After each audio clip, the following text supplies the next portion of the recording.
Greetings, citizens.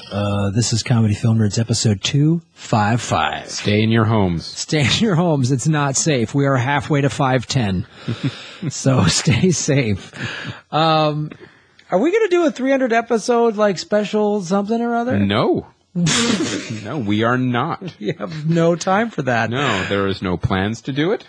We're not going to talk about it? No, we're not going to talk about it. And we're going to let it go like it's just a regular episode. Okay, I'm sorry I brought it up. No, I don't like the number 300. It's a sore subject. Oh, really? Well, okay. There's got to be some phobia. No, I actually I like the movie 300. It was good. But I don't know what I'm talking about. No, you have no idea what you're talking about. Actually, you know what? I think for episode 500, we should do something crazy. Okay, well, that's like several years down the road. Yeah, no, I know. We'll be doing it from Florida, maybe? Yeah, where we retire. We're going to retire in 2 or 3 years? We are, yeah. Okay. Penniless, but we'll retire. Oh, so some sort of like squatters thing. Yeah, oh, yeah. Okay. No, it'll work out. Trust me. I have it all planned out. It's in a folder with a butterfly on it. I love it. Why, perhaps, would you bring that up? Because we're going to be talking about Still Alice. Yay! And SpongeBob, the movie? Yes, SpongeBob, the movie, Sponge Out of Water, which is animated, yet also live action. And this episode is just with Chris and I because our guest had some medical thing and had to cancel last minute. Yes. So allergic to the valley. She yeah, just the 818 came up on her phone. Like, oh, no, can't go there. She lost her shit. It's very, very, very plausible. But she will be rescheduled. Yes, yes. And we're going to just say she, so you don't know. No. Who is it? So it's a girl. Is it Margaret Thatcher? With medical issues. So, so who could it be? Who could it be? All right. Just say not Margaret Thatcher. I thought we had her booked. Yeah. I thought Maggie was, I thought the Iron Lady was going to make a run up to the 818. So, all right, let's get into Still Alice. We should. We should get into Still Alice. We've got a lot to talk about today. We're going to get into Still Alice. Now, we're also going to be offering a spoiler episode on Still Alice, and you don't have to wait for it very long. It will be tomorrow. Tomorrow. On February 11th. February 11th, it'll drop early. Like, I'm going to probably let it drop like 1 or 2. Like, you should stay up for it. Yeah, stay up all night. Yeah. Just refreshing your phone. Yeah, over and over again. Yeah, like a creep. Because it won't be like 2 a.m. Graham's going to put like a weird number like 2:04 or something. Yeah. Just to torture you refreshers. Yeah. Just to torture you late night internet refreshers. That sounds really, really awful. So, Still Alice. Now, this is the movie where Juliane Moore has been nominated for an Academy Award for her performance. I believe she won the Golden Globe. And she won the Golden Globe. And, again, another movie with an odd release schedule. It literally just kind of came out wide, so not many people have seen it, especially when the Golden Globes happened. And let's be clear here, the wide release is not that wide. It's still limited. Yeah. When we say wide for this movie, it's like more than one theater in L.A. or New York. Right. Which is what they did to qualify. Qualifying run, yes. And now it's out in a handful. It's going to be probably your local, if you have an art house or something like that. Might be hard for you to find, I don't know. Yeah. But definitely really like this movie, but her performance is what really elevates the film, because the rest of the movie surrounding Juliane Moore is, like, we'll talk about more in the spoiler, but competent to decent. And if there's a reason why only she's nominated for this film. Yeah, I mean, I agree. And obviously the spoiler up, we get into a lot of detail. There's just stuff about certain things about Alec Baldwin's character. I don't want to get into that because that definitely spoils the movie, but there's certain stuff about his character as the husband that I thought was a little inconsistent and two-dimensional. Yeah. But, you know. But biggest surprise was Kristen Stewart, actually doing a competent job in this film. She does a good job, and her character has some nice arcs to it that I thought were good. And the relationship between her and Kate Bosworth, who's kind of the older sister who's got it all dialed in, and Kristen Stewart, of course, shocker, is going to play the doesn't have it together. Yeah. And also showed more proactive motion than in all the Twilight movies combined. She actually makes a decision. She actually changes a little bit. She arcs a little bit, and she's not just waiting for a monster to save her. Yeah, it's the other surrounding characters are decent. There's just parts I wanted a little more, but. And that's ultimately where the film doesn't fall flat. I want to be clear. It's not. It's a good film, but it's not. The film does not raise to the level of Julianne Moore. That's really the main problem with this film. And she's amazing in this. I mean, this is one of these. There's stuff in there, to play a woman who her character is highly educated, motivated, like works at a university, career, professor, research, all this stuff. And you wonder, too, if another actress had played that role, would we even be talking about this film? I don't know, man. Because she does such a good job, too. And the slow decline. Let's say Kristen Stewart played the lead. Would we be? Actually, we would be talking about this film. Well, yeah, we would for very different reasons, maybe. But honestly, though, like I said in the spoiler, I want to see actually Kristen Stewart. I want to see her, like, hair pulled back, got her shit together, a bubbly character that's like sharp as it not. This always like, what does it all mean? I'm the tormented teenager. Now I'm the tormented 23-year-old. Like, do a Legally Blonde or something. Yeah, I want to see her like, in an action movie or something like I'm the. Well, let's not get crazy. No. I want to see her with like a crossbow rappelling down something like done. This is the thing, and then boom, boom. Like I want to see her get some shit done. Not all like. Oh yeah, that worked so well with Divergent. She wasn't in Divergent. No, I'm saying it was the same. Oh right. Type of like this little mousy. Sure. Yeah, it's but great performance, but you don't believe her as a badass, Shailene Woodley. I think you don't go from Fault of Your Stars to Divergent and like, well, wait, it's not. I don't know. She's more of a badass in Fault in Our Stars than she is in Divergent. Yeah, pretty much. Funny. It's Anyway, I want to see Kristen Stewart try something else. She does a good job in this, but I want to see her really try something else. You know who doesn't want her to do that? Her agent. Right, exactly. It's like, you're paying for my house. Right. Keep brooding. It's like I'd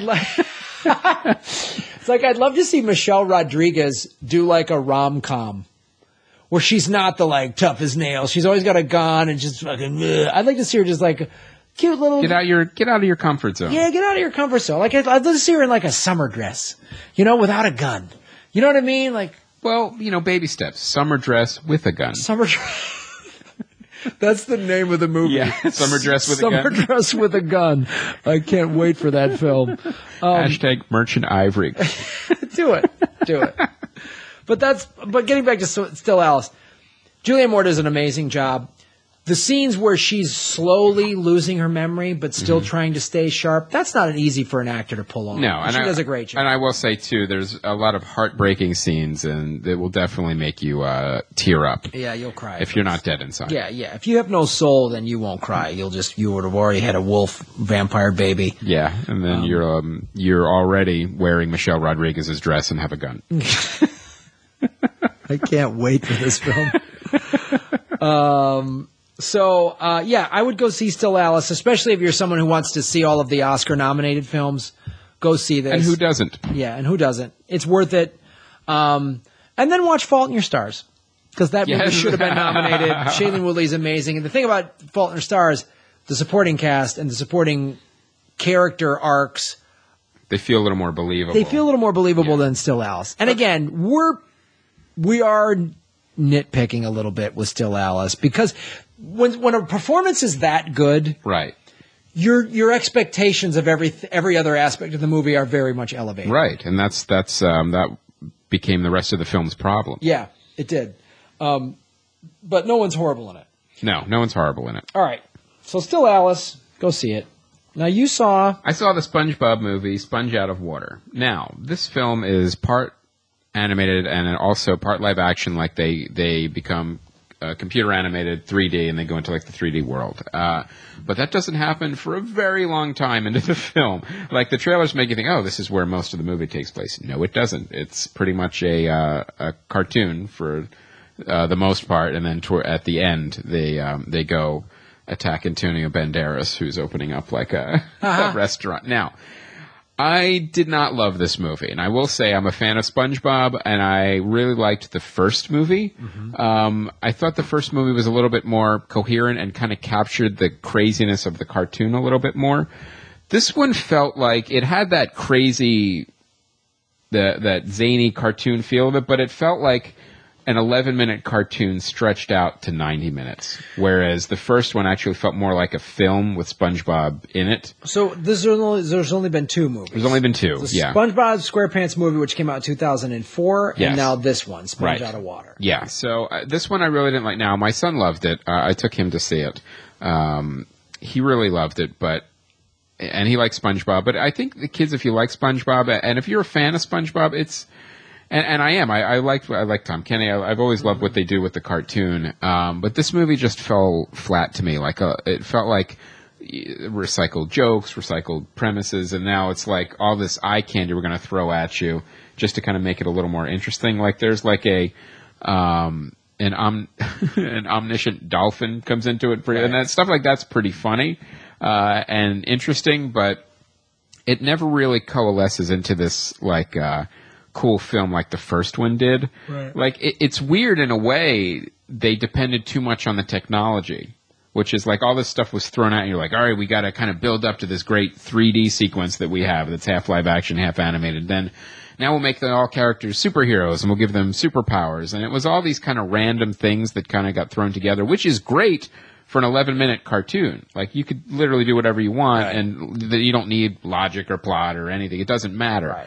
But when you're sitting there for 90 minutes, you got to give me something to grab onto. Yeah. Something to grab onto. You can't have a 90-minute, 11-minute cartoon. And that's what I thought the first one did a lot better. Do you think this was a script issue or a directing issue? Or it was definitely more of a script. It was the way it was written. It was just really like I was like checking my watch. I'm like, nothing's happening. What's going on? And because it's interesting. It was directed by Paul Tibbitt, who was the writer on the first. Paul Tibbitt was a big writer on the series and wrote the first movie. But this is the first one I believe that he's directed. Right. I think the creator directed the first one. Right. Steven Hillenburg, I believe. Yeah. So I don't know. This is a lot of kids were loving it. So I might just be curmudgeonly on this movie, but I can't say I hate SpongeBob. These are all dumb because I liked the first one. I thought speaking of Alec Baldwin, he was in the first one as like a hitman fish, and it was really funny. But this one, it kind of lacked that just kind of that charm and fun of the actual like. All right, it's a movie. Let's kick it up a notch, but not just in graphics, in terms of like, story and scope and everything. They just make it bigger. And it just felt like they just kind of made it bigger with visuals rather than story. You like the visuals though? Yeah. I mean, it looked great. I mean, but again, there's not that much of it. Like from the trailers, you think the entire thing is like 3D or whatever. It's not. It's literally just the end. So it's mostly the 2D animation that you see on the cartoon for 75% of the film. Oh, boy. With the exception of Antonio Banderas, like, telling the story to seagulls, like his little wraparounds in his pirate ship. Now, Antonio Banderas, I always enjoy watching him, and you could tell he was having fun with this role. It just fell flat to me a little bit. Like, it's not to say it's horrible. It's just I liked the first one better. It's okay. If you're a fan, you might like it, you may not, but it didn't. I didn't enjoy it as much as So it's not such a huge departure that it's like, what the hell are they doing? They're still definitely there, like, there's something that you'll enjoy. If you're a fan of SpongeBob and kind of the world that was created, you'll still enjoy it, but it wasn't as good as the first one. Okay. All right. Well, let's talk to our good friends at Pro Flowers. Yes. The flowers we were talking about in earlier episodes, still in full bloom right now. Yeah, mine, I was just looking at mine today because I was like, wow. And I've never had flowers last this long before in our home. And I did everything they told me to do. When you first get them, they say cut an inch off the bottom, and then put them in water with flowers. The flowers. Yeah. Yeah. Not my own feet. Yeah. And then put the put them in water with they give you 2 packets of plant food. So use one of them, and then 3 days. And then you eat the other one. And then no, Chris, you're not. What? No, I'm not following the directions. You're not following anything. You don't understand how anything works. So the Pro Flowers directions, Christopher, are, so then after then 3 days later, cut another inch off the stems, fresh water, the second packet of, plant food. And it refreshes them. It does. And it's like, now as I said, mine sat on my front porch for 5 days while I was in Tahoe. And they're still in bloom. I haven't had fresh flowers in my apartment. When we got them, they were buds, and it literally took like 2 days, and they opened up, and so they're fresh. It's not like a lot of other companies. They basically they subcontract to a local florist and they come out. But these are so fresh, they get shipped right from Pro Flowers, and they get sent right to you. So you definitely want to use this for Valentine's Day. Yes. And Valentine's Day only a couple days away. And they're doing a great special. So if you buy 2 dozen assorted roses and you get chocolates and a free vase, all for $29.99. What kind of chocolates? Decadent chocolates. Nice. Read that ad copy. Decadent chocolate. And a free glass vase. Hashtag wicked chocolate. Ooh, wicked your chocolate is wicked. All for $29.99 from Pro Flowers. So, and then you can upgrade to 2 dozen long stem assorted roses and chocolates, and upgrade to an upgraded cherry vase for just $9.99 more. So if you go to proflowers.com and use code CFN. That's PROFLOWERS.com, proflowers.com. Use the code CFN. Yeah. And it's easy, it's convenient, it's a great price. And you know what? You get a lot. You get a lot of flowers. We got it was like that giant vase of flowers that they sent us. It's really nice. You get the chocolates, you get all of it. If I had actually had a serious girlfriend, I would use this for Valentine's Day. You would. But you said yourself, though, it wouldn't be that weird if someone sent you flowers. Yeah. It's not hard. You got my address, guys. You wouldn't get angry. No, I'd love it. You want to send me flowers and chocolates? Yeah. You know what I mean? I'm easy. Yeah. You don't got to get me drunk. I'm a sure thing. Flowers and chocolates. That's it. Cheap date. Nice. I'm a real cheap date. Yeah. I'm very cheap. So remember, click on the microphone and put the code CFN. And order today. This deal does expire Wednesday at midnight. Wednesday, February 11th. Yes. And right now we're in the 10th, so that gives you 2 days. Don't ruin it. The lady in your life wants flowers. So let's do a little earbuds update. Yeah, let's do it. Just remember, proflowers.com. Coupon code CFN. Yes. So here's where we're at with earbuds. Tina Imahara, the editor, and her team have been sending us assembled scenes. Yes. So they look great. They do look great. So I've been really looks like Australia, that's for sure. Yeah, it is definitely Australia. Like we got the scene with Russell Porter in the Outback, and I'm just going through and making notes.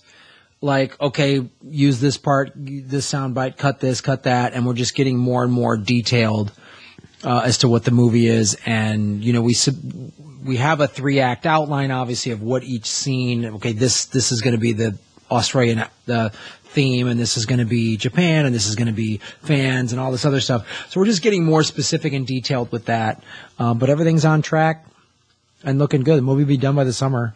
Yeah, we're really looking forward to seeing it all kind of put together. For those of you that don't know the ins and outs of how the sausage is made in editing, what we do first is we're putting together what's called an assembly edit, which is pretty much everything strung out so we could see everything at once. Then we'll figure out the structure of the edit, and then it'll go to a rough cut. Then it will go to a final cut. Then it will go to sound design, sound mixing, and the composer. Mm-hmm. And then it'll go to finishing. And all this will take about 8 more years. So shut your mouth. No, so we're hoping to actually have this done in the summer, like we had planned, and we're on track to do that. Everyone's working really hard on it. It looks great, and we're very happy with the way it's coming out. But we haven't given you guys an update in a while. We wanted to let you know everything's moving forward. Mm-hmm. Nothing's kind of stopped or stalled. Nope. It's a very slow, long process, but it is moving. It is moving, and to see the assembled version is very cool. And as you guys know, and we've talked about this in the past, but it bears repeating, is the script is being written now. You know, like that's the difference between a documentary and a scripted film is you get into the editing room with the scripted film. You're finding the story in the edit. Yeah. A regular film, you already have it. So we're finding the story in the edit. So we're getting these assembled versions and saying like, oh, this person says this thing, which is great, but that we could also use what they say in this other scene and all this other stuff. So it is a long, tedious process, but it is moving forward and the footage looks great. It does. It looks fantastic. So that is your earbuds update. Earbuds date. All right. We also, there's an earbuds site too. We set up a website for earbuds, but we haven't really updated in a little bit. We will be updating it as we get closer. Although we also have plans to start rolling out little teasers and trailers too for everyone. So there are probably the next couple months or so. We're going to release the trailer, the one we showed at Podfest. We're going to put that online probably March, April. Right. And then when that starts, after we release the trailer, then we're going to start releasing little teasers of new footage, like this interview, blah, blah, blah, and, maybe outtakes and stuff like that. I mean, there's just some great stuff too, like, one of the questions we've gotten, was it all just going to be comedy? And the answer is no. Mm-hmm. We've actually have some great footage of the Freakonomics guys. They did an amazing interview with us while they were in L.A. Mm-hmm. And also Stuff You Should Know from Atlanta. They we got them on camera too. So there's a lot of non-LA comedy podcasts in there as well, and some really different and interesting perspectives, and also a lot of the fans too. When we hear them talk about the different podcasts, it's not always Mark Maron or Aisha Tyler to talk about the NPR ones, and it's we try to cover as much ground as we can. But disclaimer: it won't have everything in it. It won't have everything in it. It won't. But yeah, it is really cool to kind of see this process after having shot it, obviously, and then watching all the footage in the summer and the fall, and then writing out the 3 acts. To now see, Tina and her people put these to actually see the scenes next to each other is really cool. And it's like assembling a puzzle. Yeah, it is, and it's really starting to take shape, which is a cool thing. So stay tuned, guys. There'll be more updates and more footage and stuff we're going to release online. All right.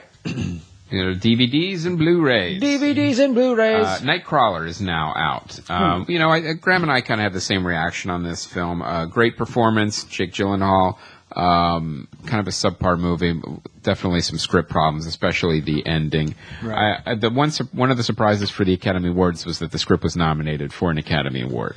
And somebody actually emailed and said the original script was actually really, really good. But we can't judge a movie on the original script. It's got to be what ends up on the screen. So whatever got changed or tweaked about it definitely the script fell a little flat. Yeah, Jake Gyllenhaal does. It's another one of these Oscar movies where see it just for his performance. Yeah, so he does an amazing performance. And Rene Russo's good. Yeah. So there's good supporting characters in it. He is amazing in it. It's really a departure from what he normally plays, which was really kind of the boy next door, the aw shucks guy, right? And he's just a fucking psychopath, and he does a great job at it. So and he's also very polite. Yeah, he's a polite lunatic, and that's what I loved about this character is he really got into the part, and you really believe like when a lot of times when you have psychopaths or sociopaths, when they're being polite, it's to get something. Yeah. It's a manipulation. When he was being polite and talking about the way a workplace works, you literally believe him. Like, no, he's being sincere. Yeah. Real. Yeah. He believes his lunacy. Yeah, he does. It's like he believes that this is how business operates and how you should conduct yourself in the office of your car. Like a true lunatic. And I really enjoyed those parts of the performances from him. All of the scenes with him are just like, God, they're really good.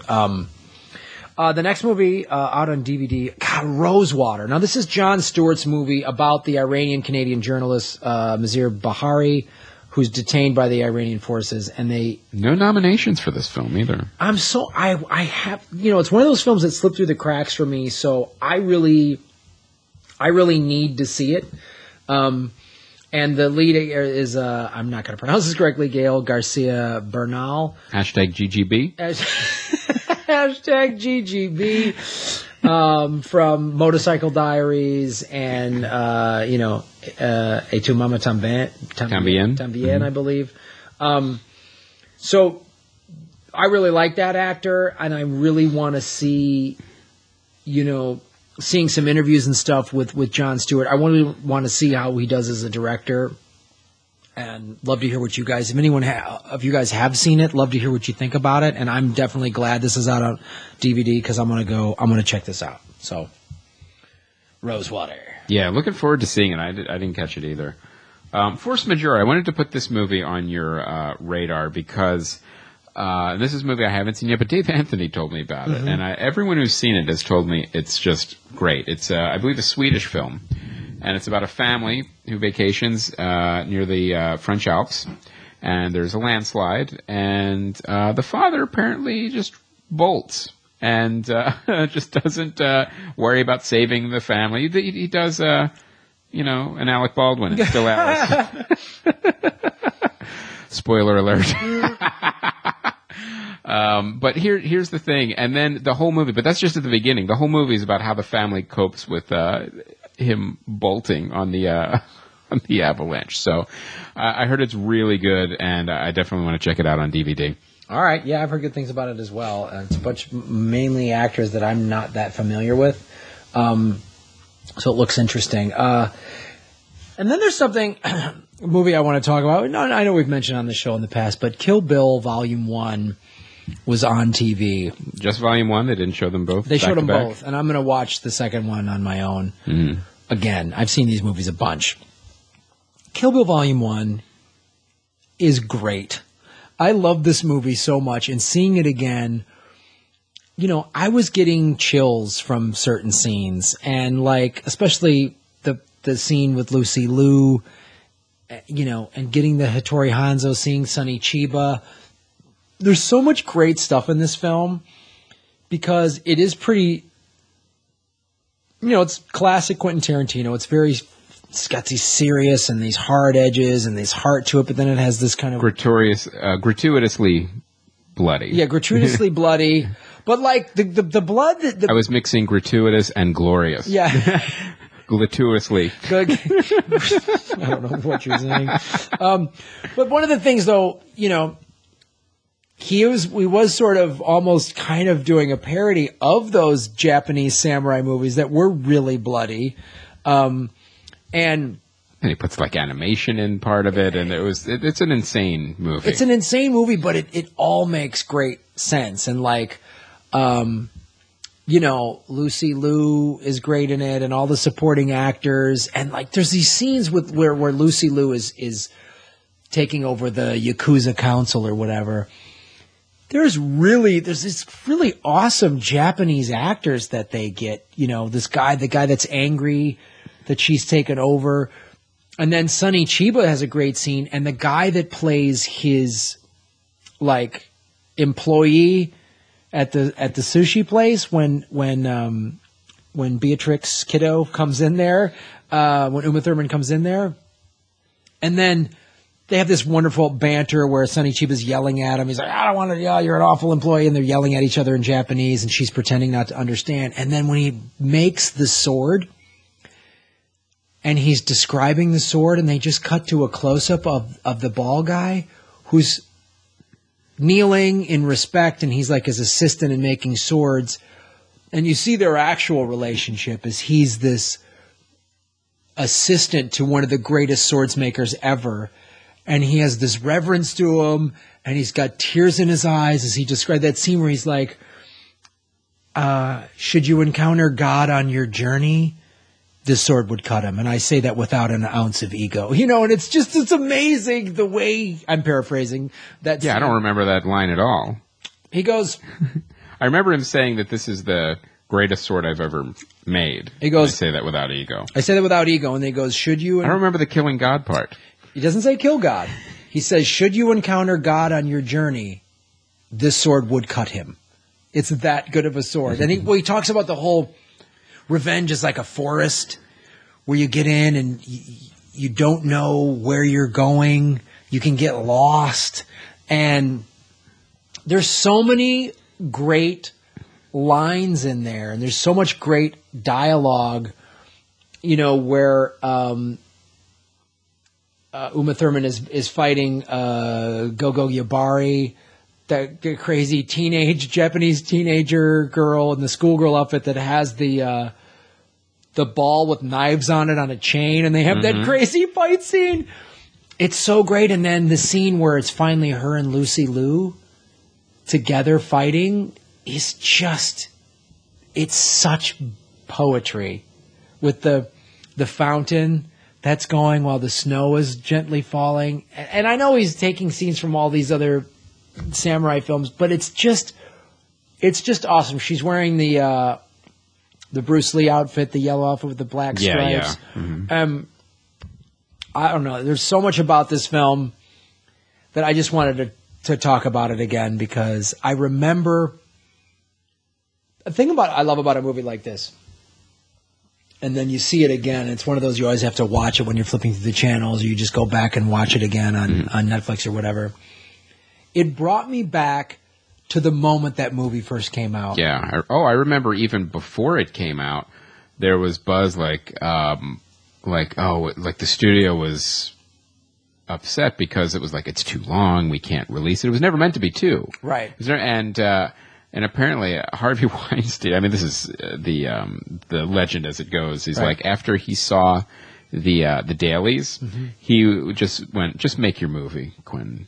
And like literally just do what you want to do what you need to do. And then they decided, because it was so long, they broke it up into 2 films. And I'm so glad they did that, because the first movie is a samurai film and the second movie is a Western. Pretty much like a revenge. It's a revenge movie. Western. Yeah. It's like a spaghetti Western. Right. And so they're 2 totally different things, but it's so cool. And Uma Thurman plays this badass so well. And there's really cool fight choreography. There's really cool cinematography in it. It's such and the stylized depiction of Japan. She's on a plane. I'll never forget when I first saw this. She's on a plane and her samurai sword's next to her. And this is 2003. So I'm like, you know, no one's going to allow you to have a sword on a plane after 9/11. Like, come on.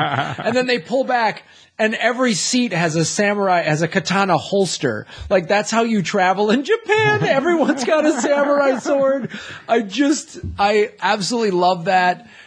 And, you know, where Lucy Liu is like, she's like, it's Hattori Hanzo steel. And she goes, Katana Airlines. Yeah. It's just like, you know, Lucy Liu's like, you have Hattori Hanzo steel? Like everyone, and that's a Sonny Chiba character from his TV show that, you know, there's so much cool stuff in it. There's all these cool references. And then there's these sound drops from the Bionic Woman, from Ironside. You know what I mean? Like that were so awesome. And so, I cannot, you know, if you have never seen this movie, stop what you're doing and go watch it right now. And it'll take you 3 to 4 hours. Watch both of them back to back. And if you haven't watched these in a while. And, you know, David Carradine's legacy from all of, you know, the martial arts films and TV shows that he's been in. I mean, Kung Fu was great. And it's such great casting to put him in there. Well, you kind of had to. Yeah. It's just, and the way they do it, and some scenes are in black and white and all that stuff. So, Kill Bill Volumes 1 and 2, guys. Check them out. Rewatch them if you haven't in a while. Okay. And premiering this week, Valentine's Day weekend. 50 Shades of Grey. Look out. After you get your pro flowers delivered, that's where you're going. I want to see this movie. Am I an idiot? I want to see this. Yeah. Here's the thing too about this movie. It's reviewer proof. It doesn't matter what anybody's going to say. People that want to see it, they're going to go see it. In fact, there's a review embargo, so you haven't seen any reviews yet, because that only happens with good films, right? It's really fascinating to see, if you have any extra time to kind of read like the little history of like how the movie got made, and, you know, who dropped out and who went in, and like, these are books that started as Twilight fan fiction. And they just literally now they've gone all over the world. There's a trilogy of books. But ultimately, it's a very familiar story. And there's been all these different, like, critiques and analysis of it. And it's still the basic Cinderella story. Right. You get taken away from your ordinary life by a rich prince. This just one happens to have a naughty playroom. Yeah, he's in S&M. Yeah, So you wonder too. It's like the formula. It's a very tried and true formula. I don't think there's anything going to be extra shocking. I don't think there's going to be anything really innovative. It is what it is. And one of the things I was thinking about too. If you messed with this formula, even just a little bit, would it be as successful? Like, what if he was like a school teacher, and he was driving, his Honda Civic. Like, well, I have a playroom, but it's small, and I don't have a helicopter. Would you still be into this? Yeah. No. Yeah. No, she wouldn't. The private jet opens up a lot of options. Sure, it does. Yeah, I think so. You're going to whisk away, and I would love to see. I would love to see the female version of this. Some like crazy, hot, highly successful girl, and they're like, dopey average guy. Yeah. And she's like, I'm really into this. And he's like, all right, yeah, whatever. I don't do romance. Yeah, okay, neither do I, friend. Sounds good. Yeah. Yeah. But I don't think, on either side, I will say, like I said, it is what it is. Don't go looking for it to be some amazing film. Don't go looking for it to be extra horrible. Don't go looking for it to be extra controversial. It just is what it is. And what it is very mundane and not as crazy as the media is making it out to be. It definitely, when I was reading some of these articles, there's a couple new terms that have been coined because of this. And they're like weird terms like mom porn, like that. like what? What does that mean? That's a term that I never wanted to hear ever. It's like because all the housewives and stuff that are into this, it's like it's the safe kind of type of porn that they're all basically consuming. But so I really think this is a kind of a curiosity to really see like how this movie actually plays out. But ultimately, it is what it is. Don't expect it to be anything more than basically you could look at it as like an Adam Sandler movie. It is what it is. It doesn't matter what reviewers or anybody says. You want to go see it, you're going to go see it. Yeah. All right. But I can't wait to read some of the reviews that are going to come out of this movie. In fact, Laura House said she's going to go see it for a date night review. Good. I can't wait. We're going to have a great review of the film. Kingsman, The Secret Service. Now, the more I see about this movie, the more I'm kind of excited to see it. Me too. Although I'm thinking, because I'm going to Lake Tahoe, I've got to see something shitty to even out for you seeing. We talked about like Matthew Vaughn directed it. I think I may not be able to see this movie. I may have to go see 50 Shades of Grey. Yeah, that'd be awesome if you couldn't see this and had to see 50 Shades of Grey. It's only if Mordecai's not playing. I have to punish myself as much as possible because you saw Project Almanac. Yeah. I don't know. The more I see about this, Matthew Vaughn is a great director. I love his films. I love his films too. I feel like this is like a studio misstep, maybe, or is it brilliant? Like, it's definitely counter-programming, but also you look at like, well, this is a weird time to release it if it's that good. Like, you have a February dumping ground also on Valentine's Day because it's not a Valentine's movie. Not at all. And also, a good counter-programming too with like these date movies is like you have a family movie or you have some, maybe it is counter-programming for these. I don't know. If you want to go to the movies and you're not forced to see 50 Shades of Grey, and you're not taking your children to a film to see SpongeBob, maybe we'll see how it works out. I'm actually curious to see how this release strategy plays out for this film. I'm wondering if this is the kind of movie that's going to not necessarily get a lot of buzz in theatrical and then get buzz like video on demand and DVD like when everyone actually starts seeing it. I'm wondering if it is the good movie that we think it could be because of Matthew Vaughn. I get a feeling that it might kind of surprise people. Maybe it'll have a little bigger weekend than people thought, or maybe it'll sort of gradually, like you say, like down the road or VOD or something like that. It'll be like, whoa, wait. It'll gain its audience. Yeah, it'll gain its audience over time because it'll be a big word of mouth. So let's hope it's good. Yeah. I'm excited to see it. And also, it's basically like a teenager version of like the Secret Service. Like MI6, is that kind of the premise? I guess, yeah. A spy organization recruits an unrefined but promising street kid into the agency's ultra-competitive training program. Oh, so it's an R-rated Spy Kids. Yeah. Yeah. It's our kids. Our kids. Great. Now this next film, What We Do in the Shadows, is one of those movies that is definitely very limited release. And, in fact, it may go straight to VOD, but it's the kind of movie that's got a buzz on it, and I saw the trailer, and I was really intrigued by it. Basically, a documentary crew follows around a bunch of vampires who are roommates. And now, it could definitely be one of those premises that is like, oh, God, we've seen the comedy, vampires, yeah, blah, blah, blah. But it looks so inventive and so fun. And it's also, I think, one of the Flight of the Conchords guys is also in it, and it just looks really funny. So I want to put that film also on your radar, guys.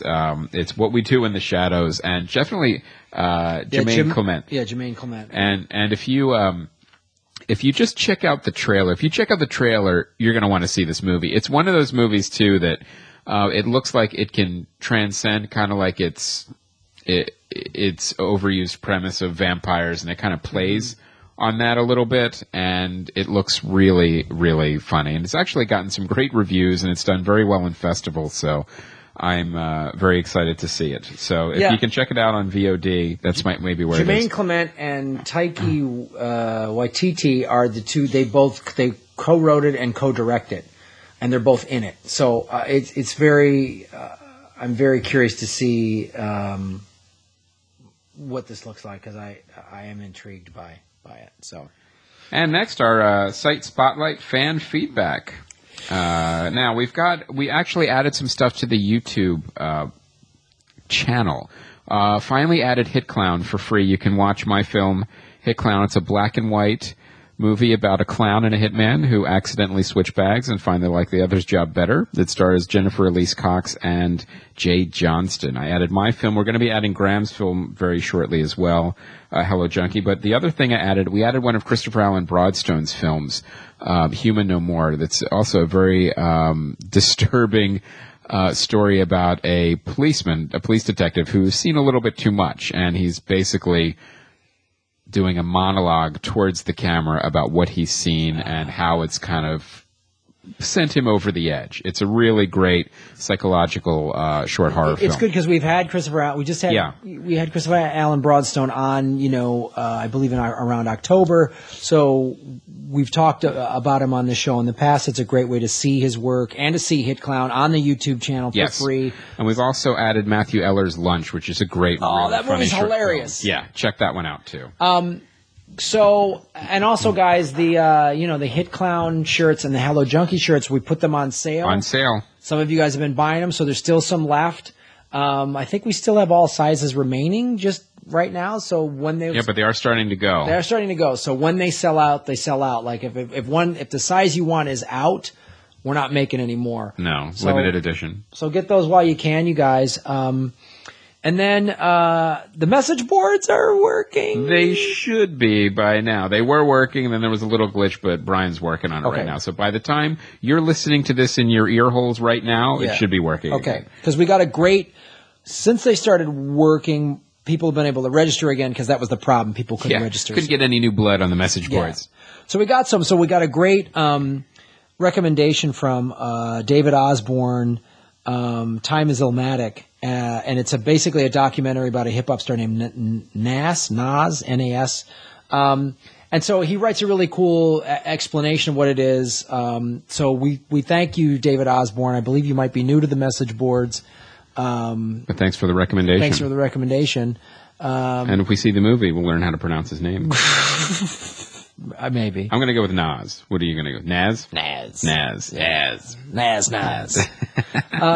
So yeah, this is a really cool recommendation. We love getting recommendations. What if the S is silent? What if it's nah? Nah. Yeah. Nah. I'm still going to mispronounce What if the A is silent? Nts. What if all three letters are silent, Chris? that would be cool. Yeah. Then it'd be Prince. Yeah. Maybe a symbol. Stare quietly, and that's how you pronounce the name. So thank you, David Osborne, for recommending Time is Illmatic, about hip-hop star. So we're really excited to see that movie. I love getting you guys this recommended. One of you recommended, and I think we brought it up, about there is a documentary with regard to American Sniper, and I talked about my uncle who was a Marine in Korea, about the Chosin Valley, which was that epic battle. I still don't know if that's where my uncle fought, but you did recommend that documentary, and I will watch it when I get a chance. So I appreciate that. So these are, and then the other thing, you guys, we love recommendations about movies. You've taught us about a lot. We love hearing your feedback on things. And go see Kill Bill if you haven't seen it yet. And I love to, though. I was at the Improv, so I'm headlining the Improv this weekend, February 14th, the Saturday night. And on them, they had Yakov Smirnoff and my photo, because we're playing like back-to-back nights, or maybe we're on the same night or something. And I posted that photo on my Instagram and Twitter and all that, Facebook, saying I never thought I'd share a bill with this one. And Daniel, our social media intern, then put it on the Comedy Film Nerd Facebook page. And you guys write the best jackass jokes I've ever, Sean Sakave writes, in Soviet Russia, Marquez shares you. Like, and Ravioli goes, in Russia, Graham Elwood's you. Like, Scott Phillips, what a country. It's just, made us laugh. That's Joshua Ills, in Soviet Russia, Bane whistles you. Yeah. Like, everyone just made Yakov Smirnoff jokes. And someone actually wrote, Todd Nixon asked, isn't Yakov a professor at Yale now? Is this true? I want to know this. So maybe he's on sabbatical. Maybe, oh God. In Russia, sabbatical takes you. Like, just those jokes forever are wonderful, wonderful, wonderful. So, David Schmidt writes, lucky gargoyle, because I'm standing next to one shirtless. These are amazing comments. So thank you guys for all that stuff. And that is our episode. Covered a lot of ground today. We did cover a lot of ground today. So don't forget, Valentine's Day is almost here. So go to proflowers.com, use the code CFN. And you're going to get an amazing deal. Just $9.99 more. You get upgraded cherry vase. Yeah, for $30 or $40, you get vases and chocolates and flowers and the whole dance. So coupon and they're great. Yeah, we've had them both. Mm-hmm. Yeah, they sent both to us, and then we can attest to the quality. Yeah, I've eaten the strawberries and the flowers. Yeah, they're delicious. They're delicious flowers. I need my fiber. Yeah, and you sprinkled the plant food on your of course, pasta. Chris, yes, over the pasta. Yeah, it's like a Parmesan. Yeah. It's real nice. So check that out, you guys. Of course, and it gives you plant powers it does. too, which is great. I know. I already have hippie. Now you can photosynthesize. I've been wanting to do that for years. It's so exciting to photosynthesize. So yeah, guys, Wednesday night I'm doing Comics on Safari with Murray Valeriano, Tim Lee, and a couple others at the Brea Improv. That is Wednesday, February 11th. And as I said, headlining the Hollywood Improv Valentine's Day, Saturday, February 14th, 8 p.m. and headlining Las Vegas, February 17th through the 22nd. And you are in Tahoe. I'm in Lake Tahoe this week, yes. Going from the 11th to the 15th. And you're working with Will Durst. Will Durst, yeah, it's going to be really a great week. And the other thing we won't be working with is snow. No, actually, they just got dumped on. Oh, they did? Oh, no, there's a lot of snow that just came in. Oh, finally. They've been waiting for that for like a long time. Yeah, my week had no snow, but Howie just told me they got dumped on. So anybody in Northern Cal, Sacramento Bay Area, come up, do some skiing, and see Chris and Will Durst. That's a good show. It'll be great. All right, guys, thank you so much for listening. Episode 255, put it in the books. My name is Graham Elwood. And I'm Chris Mancini. As always, remember, Han shot first.